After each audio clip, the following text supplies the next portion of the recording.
Hello and welcome back to the channel. With me today, obviously, is a new member of the RDA, Clayton Lopez, who's been my friend for very long, a United fan for his whole life as well. And yeah, we're gonna be doing the Friday show now as well. So yeah, Clayton, how are you, bro? I'm very excited to be here. That's good. That's good. And obviously, you're a United fan, Hmm. one of the big United fans. Okay, so obviously, Clay, Yeah. let's talk about United. Ole Gunnar Solskjaer. Transfer news. We'll start off with that. Ole came out saying that he wants evidently 3 transfers. Now, obviously, we know amongst those transfers, Jadon Sancho, Jack Grealish, and the third one, I'm not really sure because I personally think we do need a centre back. But Yeah. who do you think would be a third transfer if we do somehow get a third one? I think a good transfer would be between a DM and a centre back, in all honesty. I think Matic definitely needs some kind of support for rotation more than anything else, and I think that showed recently in the last game. He was rested for the game and then he came back very poor. So another DM, even if it's just a young, youthful one, that's somewhat good and can just rotate and learn off Matic as we go, or we get a more confident centre back that can do a job 24/7 no matter the day. Because right now, I do think our centre back pairing doesn't work that well. They have moments, but those moments are very short lived.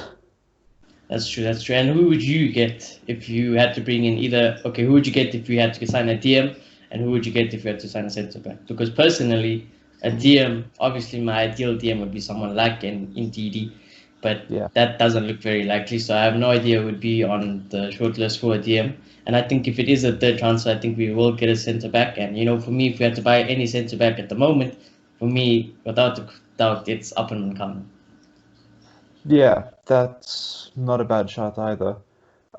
For DMs, I do think someone like a Thomas Partey, Wilfred Ndidi, even if we go back and look who we're linked to in the summer, like a Sumaru was his name? The Yeah, I'm French not sure. DM, I yeah. know who you're talking about, Yeah, but I yeah, can't. yeah. He's very young. He's doing well at Lyon, I think.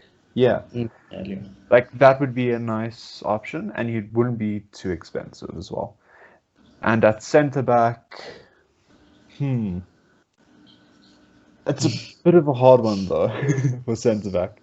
Maybe like a Nathan Ake, considering Bournemouth are going down, it should be a good Mm. shot for that one.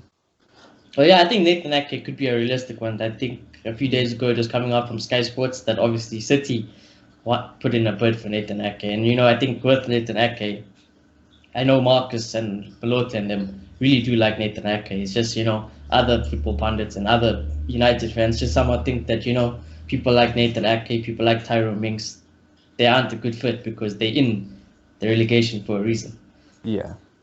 So I understand it. Nathan Ake has all the good attributes, definitely. But do you have any? Would you think that Bournemouth getting relegated and people like Villa are close to the relegation? Do you think that has any purpose to not be a United centre back? Like we need better centre backs.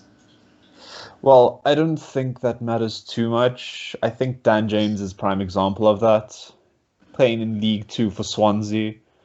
Uh, I don't think it matters. If you have the attributes to be a good enough player, I don't think it matters where you are currently. Whether you're stuck in a relegation battle or whether you're comfortably in a Champions League spot. It shouldn't matter if you have the quality. Just sometimes the players around you don't have that same quality. And that's easy to see with some players nowadays, in struggling teams especially. You wouldn't come up with the likes of Tyrone Mings and Nathan Ake if they weren't performing this season compared to their counterparts. No, yeah, I understand. And then if we did have to bring in a centre back, obviously, very people are very divided. I mean, who would you drop, Lindelof or Harry Maguire? It is a tough one. Dropping Harry Maguire is literally just flushing 80 million down the toilet. So it's kind of hard to say him.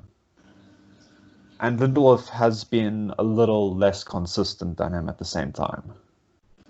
They're both good centre backs in their own right. I just don't think they work that well together. So it's hard to say. But it depends also on the centre back we get in return, I think.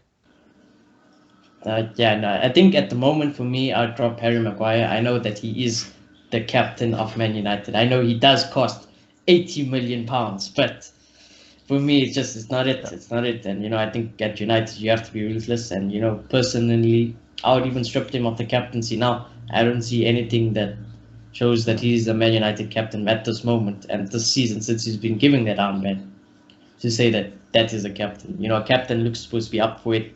And in recent games, let's talk, like, we'll just briefly discuss also again with that Villa game, like, I mean, not Villa game, West Ham game. I mean, that was just shocking all around. And, not one point did we see our players look up for it or, look like they want 3 points. And, it's just this mentality thing that's running around in United. Yeah. And I do think a captain should be trying to address some of that mentality issue as well. I think a captain should try and instill a good mentality throughout the team. And sometimes it's hard to do that when you don't have as vocal of a leader as Harry Maguire seems. But it does seem like he is someone that tries to lead by example on the pitch. He does give a good few shots every now and then. He does track forward with the ball, trying to make something happen as well. But he hasn't done that as much recently or as well recently. So then you say, do you think, Harry Maguire is droppable at this point? Because when you said lead by example, I was also, again, like, if you have to lead example and you're the leader of Manchester United, surely your performance should not be the same as everyone else's. You're supposed to be putting in more effort. You're supposed to be looking to put in better results. You're supposed to be getting this team up when their heads are down. You listen, say, you tell them, switch on, let's do this, let's get back into the game. And I don't see that at all with Maguire. I mean, maybe I know the things he does off the pitch is fantastic, and again, he fits everything that's right for the club. As him as the base captain. But I think we need more. I think we need more, and I think that's why, again, people like Jack Grealish's and keeping Paul Pogba's and those other leaders. Bruno coming in. We need more of these people, more of those players who will take hold of this team and show some passion, some effort, and willing not to just accept draws and losses. 100%. And I think Bruno's a prime example of that right now. Because I remember the first few games he came in, everybody was constantly talking about how he was telling off the players around him, how he was trying to improve the team, how he was trying to bring the morale up, how he literally just lifted up a team who was fighting for a Europa League spot before he got here at this point. Yeah, exactly. I think Bruno has been an excellent bargain at that price as well. And I think Bruno would probably be my captain at the moment because even he shows it. He shows that he wants. He doesn't come out even on the social media the day after we go again. He says, what, this is not the result. It's not good enough. We promise to give you everything the next game or something like that. He knows like this is not acceptable, and he, as himself, as a personal character, he knows that he doesn't want this. He wants to win every single game. Yeah, definitely about Bruno. And one thing that we could note about Bruno is that he should have been here for halfway through the season. Should have been here from the start. Where would we be in the league table if Bruno was there? We probably would have secured third at this point if he was here from the beginning of the season. Let's be honest, because we would have had a few less bad fixtures due to Jesse Lingard and Andreas Pereira. And even through Pogba's injury, we could have made it a lot better. Yeah. I think just, again, we'll never... So I do think Bruno should have been signed a lot earlier. He's been fantastic. Yeah. Obviously, Bruno came in later. We won't forgive the club for not bringing him in the summer before the season started because arguably, our season would have been done. We would have probably had our Champions League spot. And that just leads me on to the next point. We won't discuss too much about it because obviously we'll do the preview tomorrow. But this up-and-coming Leicester game, the cup final, ride or die, this is it, make it or break it. Everything relies on this game. And what I would say is if United do not get the result and there is no Champions League football, what does that mean for Sancho? What does that mean for Pogba's new contract? And what does that mean for this team in general? Where does it leave Oli? Where does it leave United? Oh, this game is literally the game of our season at this point. And we can make it to the Europa League finals later, and we'll still say this is the biggest game of the season, nonetheless. So whatever happens here makes or break next season at the same time. Because if we don't get the Paul extension, if we don't sign Sancho, if we don't sign some really good talent that actually needs and wants UEFA Champions League football, it's going to be really tough to attract them to Europa League. Yeah, no, definitely. And again, like I said, if we do get, there's two ends of the story. We get Champions League football, we get Sancho.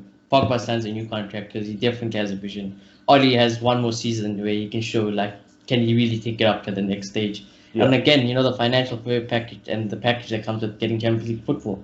But now, on the other end, United don't get Champions League football. Sancho deal falls through because he wants to play in Champions League football. Pogba looks at this team and is like, you know what? I'll stay here because my contract tells me to. But as soon as someone can afford me, I'm gone in the summer. Exactly. So, again, this just shows how important it is. And, I don't want United fans to forget the progress because there has been progress. Since Bruno has come into the team, United have made way better progress than before. Obviously, again, Pogba was injured, Rashford was injured, Martial was injured. But again, I think top four is the goal and we have to get it. And, every time, all I'll say is every time United has been in this position, it hasn't gotten well. You look at last season when we needed to win that last game against Cardiff, we didn't even win the game against Cardiff. So this is a big game, and I think this is it. This is our season-defining game. This will show us how much United and how much this club are serious about getting back to where they are. And all I'll say is those 11 people on the field on Sunday, they better come through because I know the fans will be there. We'll all be supporting them. We'll be backing them. What we need is everyone to be on the A game. And what I would say is, obviously the team in general is not as confident and things like that. So how do you think that game will probably play out? Oh, it's a bit of a tough one because Leicester haven't been the best recently. I do think it'll be a close game regardless of which way it goes. I do think Vardy has been out of shape, out of sorts a little bit, so maybe we'll only concede one.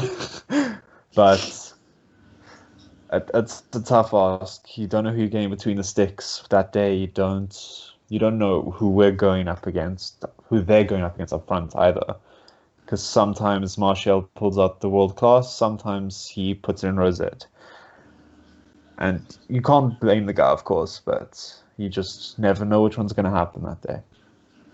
You never know what type of United will turn up. Yeah. And again with this team, it's the inconsistency. Obviously, our morale isn't at high. I was just looking on Twitter now. Ollie's press conference was done. He said that they want to pass the game and that they're not looking for a point. They want to get all 3 points. And those are big words, and I think we better see it. We better see it on Sunday that they want 3 points because that West Ham game didn't look like he wanted 3 points. That team didn't look like it wanted 3 points. Maybe the first half, but after that, not at all. As soon as that pen went through, it was over for us, I think. I think our mentality was shattered after we gave that away. And that brings me on an interesting point. That, this English bias that we've seen around the team. Harry Maguire coming out saying, Paul Pogba apologized for the handball. Only saying, Paul knows that he should have probably taken one in the face.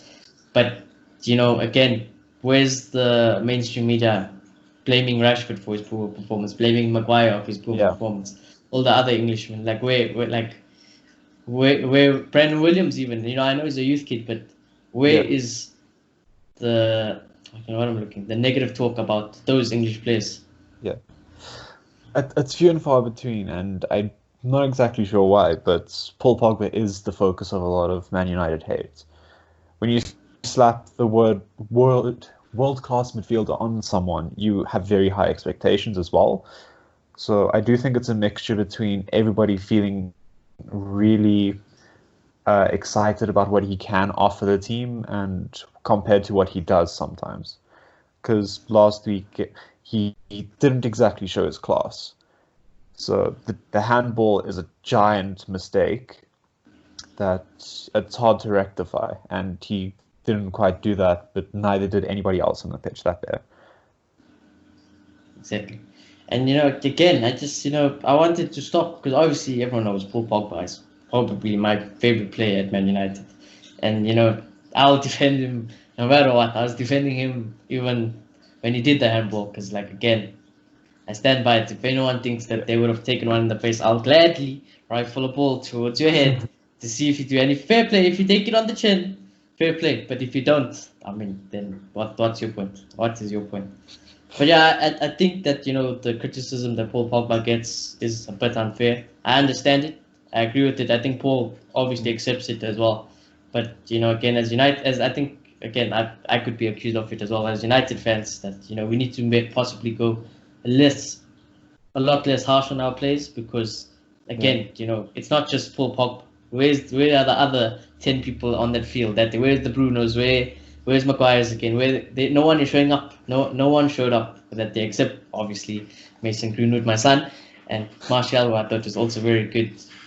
And I just have and then also you had something interesting to say. I have it here in my notes that you had something about the Antonio penalty that you said. So I did a little bit of research into it, and it turns out Antonio ends up having a clause in his contract for 250k if he reached 10 goals this season. So he took the pen off Mark Noble to kind of just give himself that 10 goals this season. So it's a little bit interesting with a club that's been struggling that much for you to go out of your way to score your 10th goal, They have an open play, fair play, but taking off the standard penalty taker, it's just like taking off Bruno so Greeny can get his 10th goal of the season, Yeah, no, yeah. Okay, I thought so. Mark Noble is actually West Ham's penalty taker. Yeah. Whether or not I think that would have changed the result of the penalty. Probably not, but probably not. Fact around but but what I would say is as soon as I seen Antonio stepping up, I expected a goal, especially because De Gea is known for renowned world-class saves, but I don't ever remember De Gea saving many penalties ever. And again, Antonio has been in stunning form, and he just puts it away. And what I will say again with United is that on Sunday, Clay, this team has had a knack recently of us losing our points because of our own fault. There's always someone who makes a mistake. Either Paul Pogba will turn, loses the ball. Either Maguire will get megged. Either De Gea will save it and then he hits it in near post. Something always happens, Clay. And then what do you think is the reason behind these little mistakes that are happening in our club? So I would say the cause between that is a mix between a weak mentality, a weaker mentality. Because I feel if we don't get a run of form, our mentality is shattered. I feel like it's that simple for us. I feel like we start making mistakes a lot quicker because we feel this urgency to try push a lot, and we just end up making costly mistakes. And then it'll also come down to the coaching staff for not doing enough to keep the morale up, to keep players focused, to keep them grounded.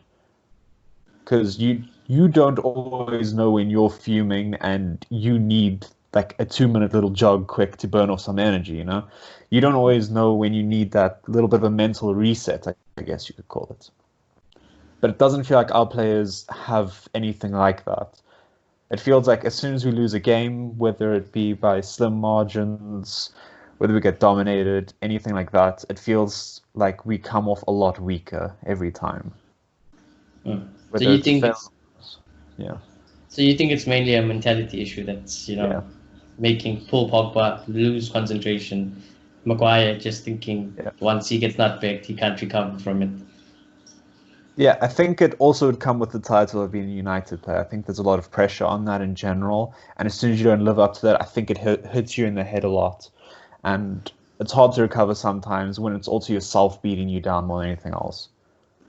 But what I will say is that it's frustrating because when I looked at Chelsea when they played Liverpool, they were 4-1 down, but they were up for it. They kept going. They brought on subs. Pulisic came. It was 4-3. You thought that, oh my God! Even I as a United fan was watching that and thinking, these guys, they are not dropping their heads. They are going for it and they want a point to getting back into the top 4 and secure Champions League. And I look at people like West Ham again. Their heads aren't dropping. They're moving the ball around, Why doesn't United do it? We go on a run, and if we've seen it before, we go on a run, one result goes wrongly and then heads drop. The team isn't getting results, and obviously we are undefeated. I'm not trying to take away all the positive things, but it's frustrating as United fans, and I think it's again it's like when the team's heads drop, the fans heads drop. You're like, if they can't show it, why am I angry? Why am I so angry and so disappointed? But clearly those guys, they don't look like they cared about it. They didn't want it, And what I will say about the Leicester game is they gotta want it, because that Leicester game, it's gonna come also down to who wants it the most. And I look at this league table: Leicester first, Chelsea fourth, United obviously third. 62 points, 63 points, 63 points. Obviously, a draw can get us Champions League football. Goal difference. If Chelsea somehow lost, which I don't think so Chelsea will get 3 points, so they'll go to 66. So a draw or a win will definitely get anything but a loss will get United Champions League football. And So Clay, again, going back to that Leicester game, on a scale of 1 to 10, how confident are you that the boys are going to pull through? Maybe put it like a 6. A little bit confident, but still very wary at the same time. But do you think that we'll get a United that's fired up, looks like they want it, or do you think we're going to get this United where it looks like they just basically limping towards Champions League football and they're just going to try to get any type of result? Or do you actually think that what Ollie's saying, we want the 3 points, we're not going to play 4 points, Pogba gets out of second gear, goes to first gear. Bruno has one of his Bruno days. Tony is being Tony on his day. Greenwood gets his Greenwood. Rashford has his day. Because our team on their day are one of the best teams in Europe, probably the best in form. So what do you think will happen? It's very hard to say, because Greenwood started looking sharp again, but Bruno declined, Pogba declined, Matic declined, Rashford declined. It's hard to say that everybody's going to turn up, and it feels like we're relying on those 1 or 2 people to turn up every game. So if what I'm saying is correct, I have no reason to believe that more people won't turn up. I do want to believe what he is saying is true. I do want to believe he's put in the effort to hype the boys up and get them ready for the game. Because that's another thing, Ollie gets a lot of credit and obviously a lot of criticism. But one thing he's highly praised for is his man management. And if he is this great man management that everyone says he is, surely for one game, the most important game of our season, the most important game of United's recent history, to turn United, to pave the way for United's future, surely for that game, you have to get their heads up. You have to get them fired up, motivated. Because I tell you what, Clay, if United aren't that team on Sunday, I don't know where I will stand. I don't know where other people like Marcus Moloto and them will stand. Obviously, again, I don't want to take anything that we've done, all the progress we've made, I don't want to take that away from them. But it leaves us as to my last point. Where do we go from there if we do not secure Champions League football? Without Champions League football, just everything is thrown away, essentially, I feel. Because we worked really hard this season. We've had a lot of moments of down, obviously, where it just hurts to be a United fan, obviously. But we've come strong from them a lot of the time. It's just a matter if we finish strong, our future looks good. Our future's looking really, really good. Because it opens the door for new signings, world-class signings at that as well. Whether they'll actually happen or not is another question, but it's the option there as well. Because we're not going to sign a Jadon Sancho without that. So I was actually... You take Sancho. I was actually going to ask you the next question. Let's just say, obviously, I know United fans don't want to talk about it, and I've seen lots of United fans asking about it, and obviously no one wants to reply to it. But I'll ask you, if United don't get Champions League football, does Jadon Sancho sign, and does Paul Pogba sign a new contract? It's a tough one. I think Sancho does want to come to United, but I think without Champions League, he'll probably do another season at Dortmund. He has a bright future ahead of him. I don't think he's in a rush to move to a big club. He's 19 this year, isn't it? 19, 20? Yeah. So, 20. I think he's born the same year as us. Yeah. So he's 19, 20. I don't think he needs the biggest move of his career to happen right now. It could always happen next year. But I don't think he'll come to United with Europa League. I do not think that's where his mind is at, considering what he's been doing at Borussia Dortmund now, especially considering he's paired up with Erling Haaland, who's just been on fire this season as well. They're building a team there. They're building a very youthful team, and also considering Bellingham just went there and turned over United for them, it's hard to look the other way. Mm. And about And, Pogba, yeah, the big Pogba, one. yeah, you said. Oh, it's a tough one again because Pogba. I feel like if we get Champions League, I feel like he stays for sure. I think it's a 50-50 if we get Europa though. I feel like if an offer comes through, I think he's out. Mm. I think definitely. that's where he's out. I mean, again, it just shows again everything of our season, all our future, it lies in one game. Obviously, it's not the end of the world because we do have Europa League football, but I don't want to be doing that. I don't want more pressure and more stress as a fan that we have to go and win that now as well. I just want to get it done on Sunday, and then we'll just finish off with your score prediction because obviously you won't be on the preview tomorrow. So your score prediction for the Leicester game. Oh, if the boys are hyped up, I see no issue for us to not put 3 past them. So, like a 3-1 scoreline. If they are ready and excited for the top 4 finish, boy. I think it's agreed. Like, again, I know everyone's going to be. I know some people fans are stressed, and I can definitely tell you I'll be shitting myself on Sunday. That's for sure. But let's hope the boys can get it through. Let us be positive. What we can control as fans. So let us be positive. Let's back the United fans, the United boys. I mean, again, everything it goes to them. Ollie, the coaches. Those 11 players, it's up to you now on Sunday. Us fans will obviously try to pull through. And we'll see what happens on Sunday. But once again, thank you, Clay, for coming on the show. Thank you for having me. This is just the first of many. We will get better. I know there's probably some nerves as well around here, but we will get better. Do feel free to leave a like, comment, and if you haven't already, please subscribe. It's free. So and show love and support to the channel. We'll check you in the next one.